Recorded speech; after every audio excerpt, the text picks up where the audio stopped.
Ovo su moji prijatelji. Moji su prijatelji svi. Ja sam magnet za sve vrste ljudi. Radi se o tome da smo svi jednom od nekud došli. U stvari, oni prije nas su jednom od nekud stigli.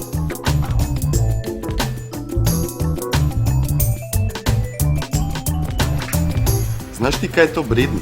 Kaj? Prizma. Ma da. Pa da. Žiku malo. Ti muškarci, svi su isti. Bilo gdje. Tu i tamo napišem koji stih. Pa da, ja sam pjesnikinja u biti. Sreća je čitati svaku pjesmu kao svoju. Out su netrpeljivost, predrasude i neznanje. In su tolerancija i različitost. Ukratko, Prizma.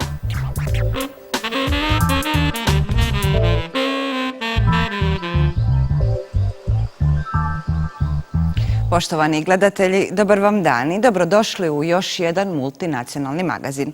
U današnjoj Prizmi pogledajte. Što se mora učiniti kako bi se riješili problemi osoba bez državljanstva u Hrvatskoj? Obilježen Svjetski dan romskog jezika. Novosti pokrenule informativni portal. Nagodbom završen slučaj povratnika Petra Kunića. U Osijeku počeli Dani austrijske kulture. Prije 60 godina, 1954. godine, donesena je Konvencija Ujedinjenih naroda o pravnom položaju osoba bez državljanstva. Problemi s kojima se suočavaju ljudi koji su zbog raznih razloga, ratova, promjena državnih granica, zakonskih regulativa pojedinih država ostali bez državljanstva, uočeni su početkom 20. stoljeća, nakon velikog izbjegličkog vala iz Rusije nakon Oktobarske revolucije. No svoju su zaštitu u konvenciji dobili tek 30 godina poslije. UNHCR obljetnicu donošenja konvencije obilježava upozorenjem kako i danas više od 10 milijuna ljudi diljem svijeta nema državljanstvo. Zamisli da si se rodio nevidljiv. Živ si, ali za njih ne postojiš. Želiš učiti, ali ni jedna škola neće te primiti. Želiš biti koristan, ali ne smiješ raditi. Kad si bolestan, liječnik ti neće pomoći. Kad se zaljubiš, neće te vjenčati. Nemaš djecu jer se bojiš da će i ona biti nevidljiva. Nemaš dom, zajednicu ni identitet. Ti si vječni outsider. U zamci si, bez doma i odbačen. Znaš da si ljudsko biće, ali nemaš ljudskih prava. A kada umreš ne postoji dokaz da si uopće živio. Svakih 10 minuta rađa se jedan ovakav čovjek. 10 milijuna ljudi diljem svijeta nema državljanstvo i nikamo ne pripada. Više od polovine su djeca, ali svatko ima pravo na državljanstvo. Svatko ima pravo reći ja pripadam. Svatko ima pravo reći ja pripadam i svakome se treba pružiti mogućnost da ima državljanstvo države koju smatra svojom. Procjenjuje se kako 3000 ljudi u Hrvatskoj nema državljanstvo. Mnogi od njih, uglavnom djeca, rođeni su u Hrvatskoj i nikada nisu prešli državnu granicu. Većina su Romi, a u ostvarivanju prava na državljanstvo već 3 godine pomaže im informativno-pravni centar iz Slavonskog Broda. Zato i ne čudi što je UNHCR u povodu 60. obljetnice donošenja konvencije organizirao okrugli stol upravo u Slavonskom Brodu. Đeljadin je s Kosova u Slavonski Brod doselio 1991. No još u Hrvatskoj ima status stranca. Promijenio je mnogo dokumenata, ali državljanstvo nije dobio. Znači 3 ove sam promijenio osobne i plus što sam bio jedno 10 godina. Znači 24 godina, 5. mjesec punim ja što sam ovdje. Iako je, kaže, postupak pokrenuo prije više od 10 godina, izgubljen je u hrpi papira i kompliciranoj proceduri, a za sve to treba i mnogo novca. Polako gubi nadu da će dobiti državljanstvo. Pa ja ću da budem ovdje, ja možda neću da dobijem dok ja ne umrem. Znači kad umrem daš mi dokumente, onda mene ne treba ti dokumente. Mene treba dokumente da ima mali. Ne može on da se zaposli. Znači svi može da se zaposli, on ne može da se zaposli zato što je stranac.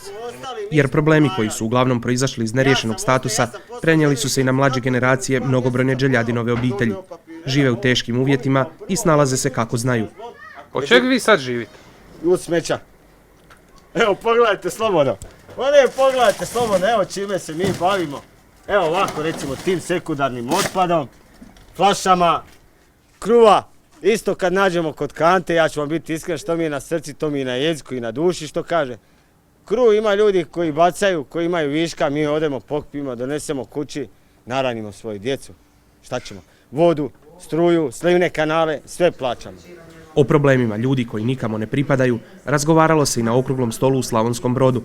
U suradnji s UNHCR-om organizirao ga je Informativno-pravni centar, koji već 3 godine provodi projekt Besplatna pravna pomoć romskoj populaciji u reguliranju statusnih prava u Republici Hrvatskoj.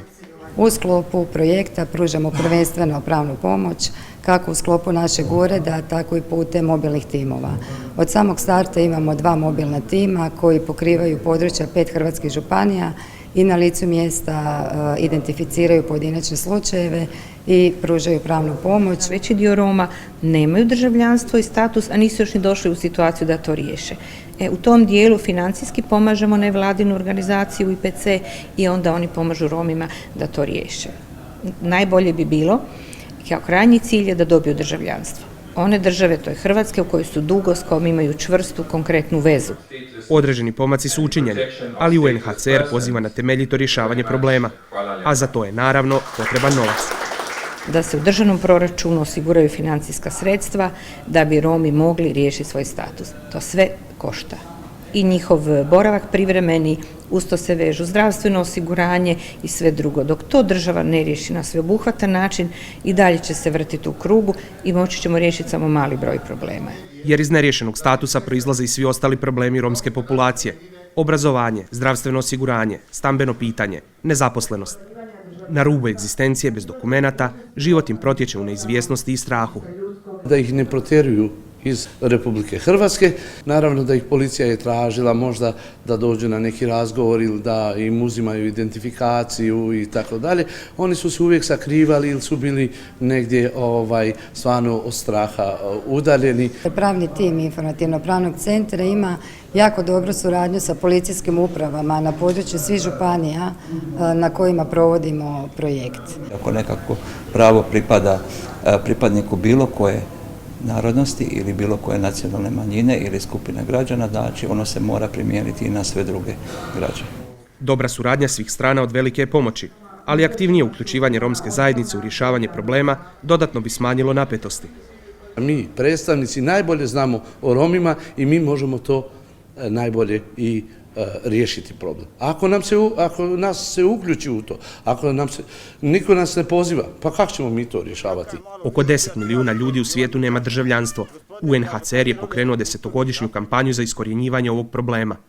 U Hrvatskoj bi mogao biti riješen i mnogo prije, kada bi institucije dale sve od sebe. 5. studenog 2009. godine prvi je put na inicijativu Udruge za promicanje kulture Roma Kali Sara u Zagrebu obilježen Dan romskog jezika.